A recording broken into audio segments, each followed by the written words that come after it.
자, 여러분, 크립토토마토 인사를 드리고 있습니다. 주말이지만은 암호화폐 시장은 쉬지 않습니다. 어제 알트코인들의 하극상이 잠깐 일어나면서 많은 알트코인들이 엄청난 상승세를 뽐내면서 큰 수익을 많은 투자자들에게 가져다 줬었는데요. 그 중에서도 가장 성장이 두드러지는 코인은 이 포카닷이라고 볼 수가 있겠습니다. 자, 최근만 봐도 포카닷에 엄청난 자금이 유입됐다는 것을 알 수가 있겠는데요. 너무 빠르게 올라와가지고 거의 무서울 정도라고 볼 수가 있겠죠. 공포 영화에 나오는 이 처녀 귀신같이 무서운 포카닷이라고 볼 수가 있겠습니다. 귀신이라서 무섭긴 한데 이쁘면 또 살짝 말을 걸어보고 싶은, 너무 많이 올라가가지고 들어가기 좀 무섭긴 한데 더 오를 것 같아가지고 살짝 담궈보고 싶은, 사람을 굉장히 혼비백산하게 만드는 지금 포카닷이라고 볼 수가 있겠습니다. 그리고 여기서 포카닷 관련된 소식이 또 있는데요. 한국의 가수 마마무가 포카닷 기반의 제노 거래소에서 NFT 대체 불가능한 토큰을 발행할 계획이라고 합니다. 이 토큰을 통해서 K-POP 팬들과 투자자들은 RBW가 출시하는 여러가지 이벤트 및 상품의 소유권을 보유할 수 있게 된다고 합니다. 자, 이들이 마마무라고 하네요. 자, 그 다음에 얼마 전에 암호화폐 대출 및 이자를 주는 플랫폼 블록파이에서 비트코인을 리워드로 주는 신용카드를 발급하겠다라고 발표를 했었는데요. 이에 뒤질세라 억만장자 쌍둥이 윙클보스가 운영하는 제미니 거래소에서도 이 암호화폐로 리워드를 지급받을 수 있는 신용카드를 발급하게 된다고 하는데 수익률이 무려 최대 3%나 된다고 합니다. 기대가 많이 되네요. 자, 그 다음에 이더리움 차트입니다. 올라갈 듯 말 듯 올라갈 듯 하고 있는 이더리움 같은 경우는 지금 보아하니 1350불대까지 쏠 수 있겠다라고 유명 분석가인 로마는 이야기를 하고 있었고요. 그 다음에 스시 수합, 한때 엄청난 파란을 일으켰었다가 사라지는 듯 하더니 다시 한번 혜성처럼 떠오르고 있습니다. 이번에는 랜딩 플랫폼, 대출 플랫폼도 곧 출시할 준비를 하고 있다고 하고요. 그 다음에는 알트코인 시총 및 비트코인 도미넌스 잠깐 보도록 하겠습니다. 자, 지금 많은 사람들이 알트코인 상승에 대해서 기쁨을 감추지 못하고 있는데요. 조만간에 제대로 된 알트 시즌이 시작될 수 있으며 그 상승은 어마어마할 것이다 라고 유명 암호화폐 분석가인 갤럭시는 이야기를 해주고 있는데요.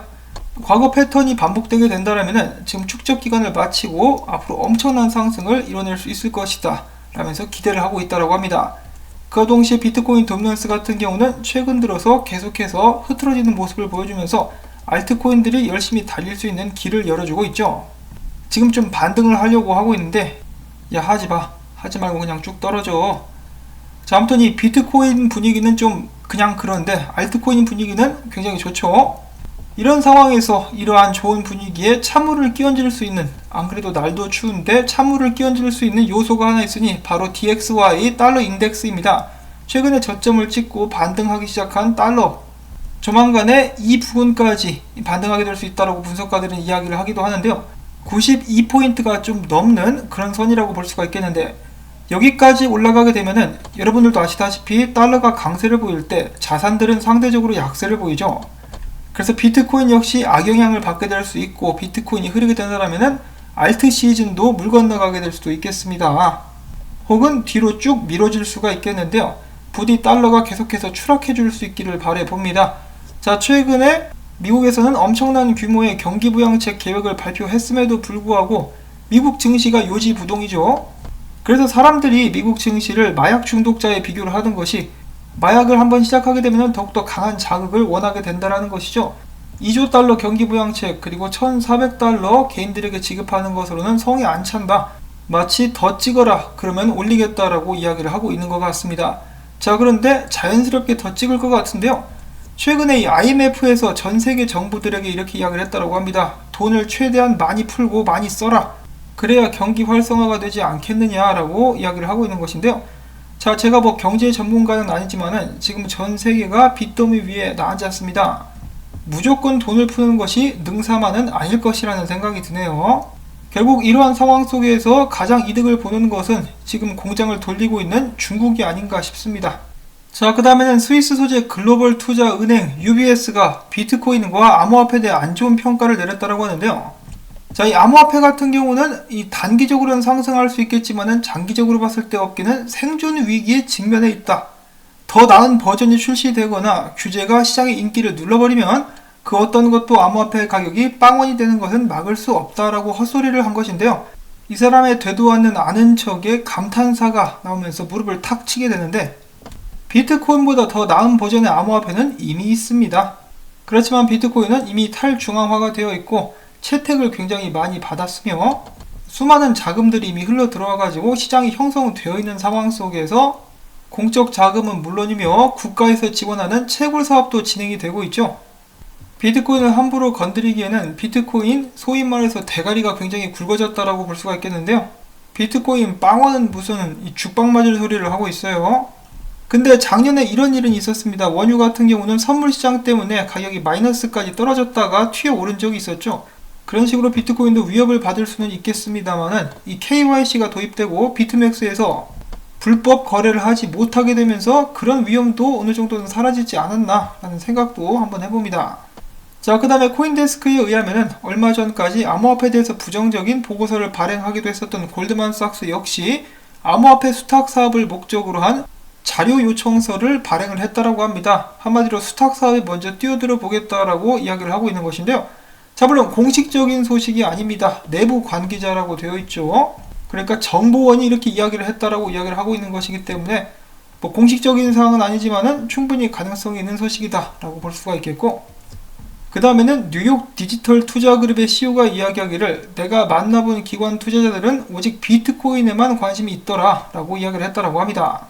그러니까 무조건 비트코인이 첫 번째라고 볼 수가 있는 것인데요. 그래서 암호화폐에 투자를 하시는 분들 중에 비트 없이 알트코인만 들고 가시는 분들도 계시는 것으로 제가 알고 있는데, 기관 자금들이 본격적으로 쏟아져 들어오게 되면 비트코인으로 많이 쏠리게 될 가능성이 높습니다. 이 사람이 직접 이야기를 했다시피 가장 첫 번째로 비트코인으로 집중적으로 들어가게 될 것이고, 그 다음은 이더리움 정도라고 볼 수가 있겠는데요. 항상 비트코인은 어느 정도 들고 계시는 것이 괜찮지 않나 라는 생각을 다시 한번 전해봅니다. 자, 그 다음에 비트코인 온체인 분석가 윌리 우가 최근에 한 팟캐스트에 출연해서 많은 사람들이 이번에 비트코인 강세장을 기관들이 이끌고 있다라고 하는데, 내가 봤을 때는 그런 건 아닌 것 같아. 아직까지 많은 기관들은 투자를 진행하진 않은 상황인데, 그렇다면 누가 비트코인을 몽땅 샀느냐? 바로 고액 자산가들이야. 내가 거래소에서 출금되는 암호화폐를 이제 좀 살펴보는 결과 기관 분량처럼 보이지만은 자세히 살펴보면은 단일 개체가 여러 주소를 관리하고 있는 것을 알 수가 있어. 이것은 기업의 스케일이 아니다. 기관도 있긴 있겠지만은 주로 이 부자들이 이번 상승장을 이끈 것 같다라면서 이야기를 했는데요. 그러면은 더 좋죠. 이 부자들만 들어와서 이 정도 올랐으니까 기관들 진입하게 되면은 가격이 더 오를 수 있게 되지 않을까. 자, 그 다음에 그레이스케일에서 이 최근에 또 5132개가량의 비트코인을 사들였다라고 하는데요. 추가 매입이라고 볼 수가 있겠는데, 이 정도 양 같은 경우는 6일 동안의 채굴치와 맞먹는 양이라고 하죠. 그래서 6일 동안 나올 물량을 그레이스케일이 하루 만에 쓸어버렸다라고 볼 수가 있는 것입니다. 그 과정 속에서 지금 현재 비트코인 가격은 그렇게까지 큰 상승을 보여주고 있지는 못합니다만, 지금 현재 글래스노드가 제공한 자료에 따르면 고래들은 지속적으로 비트코인 보유량을 늘려가고 있다고 합니다. 가격을 어느 정도 낮추고 계속해서 흔들면서 매집을 진행하고 있다는 것인데요. 이런 상황에 대해서 유명 암호화폐 저널리스트이자 분석가인 쪼셈영 이렇게 이야기를 했다고 하는데, 비트코인 트레이더들이 최근에 레버리지를 낮게 조절해서 거래를 진행하고 있다. 지금 시장은 두려움이나 불확실성이 지배하고 있는데, 이를 봤을 때 최근 비트 움직임 때문에 많은 트레이더들이 털려 나갔을 수가 있다. 상승을 위한 전환이 될 수 있을까? 조만간에 다시 한번 비트코인이 상승세로 돌아설 수 있지 않을까라고 하면서 살포시 희망 회로를 하늘로 쏘아 올려봤는데요. 또한 이런 상황에 대해서 영국 런던 소재 코인시어스 같은 경우는 이야기하기를, 지금 현재 기관 투자자들이 밀려들려고 하고 있는데 기관 투자자들의 대규모 수요를 충족시킬 만한 비트코인이 충분히 없기 때문에 2021년에 다시 한번 비트코인 가격은 크게 상승하게 될 것이다. 변동성과 순환주기는 있을 수 있겠지만은 지속해서 상승세를 유지할 것이다. 이는 단순히 수요와 공급의 관계다라고 밝혔다고 합니다. 그래서 기관들의 본격적인 진입은 아직 시작되지 않았다. 지금 살짝 준비 운동만 하는 것이기 때문에 조만간에 크게 오를 수 있겠다라고 마찬가지로 기대를 하고 있는 것이겠죠. 자, 그 다음에 마찬가지로 잘 알려진 분석가 필부가 이야기하기를, 오후에 할 일이 없으면은 비트코인 프랙탈을 한번 연구를 해봐. 굉장히 놀라운 것들을 알 수가 있는데 라고 하면서 자신이 연구한 프랙탈을 딱 보여주었는데요. 잘 맞아서 떨어져 가고 있습니다. 이 프랙탈이 빨간색으로 표시가 되어 있어가지고 잘 안 보이는데요. 지금 이것이 비트코인 가격이고 여기에 위치해 와 있다라고 한다면은 프랙탈을 따른다라고 했을 때 조만간에 다시 한번 이 삼각수렴 상단까지 상승하게 될 수 있을 것이다 라고 예측을 하고 있는 것이죠. 가격대는 39,000불대 가량이라고 볼 수가 있겠습니다. 자, 지금 달러 때문에 약간 불안한 상황인 것 같기는 한데 그럼에도 불구하고 비트코인이 다시 한번 힘을 내주면서 알트코인들도 이제 주말 동안에 열심히 달릴 수 있기를 바라보면서 오늘 영상은 여기서 또 마무리를 짓도록 하겠습니다. 부디 정보들이 여러분들께 도움이 됐기를 바라면서 주말인데도 수고했다라는 의미에서 토마토밭의 물주기 광고 영상 시청을 통해서 부탁을 드립니다. 자, 그러면 저는 다음에 새로운 소식 가지고 인사를 드릴게요. 안녕히 계십시오.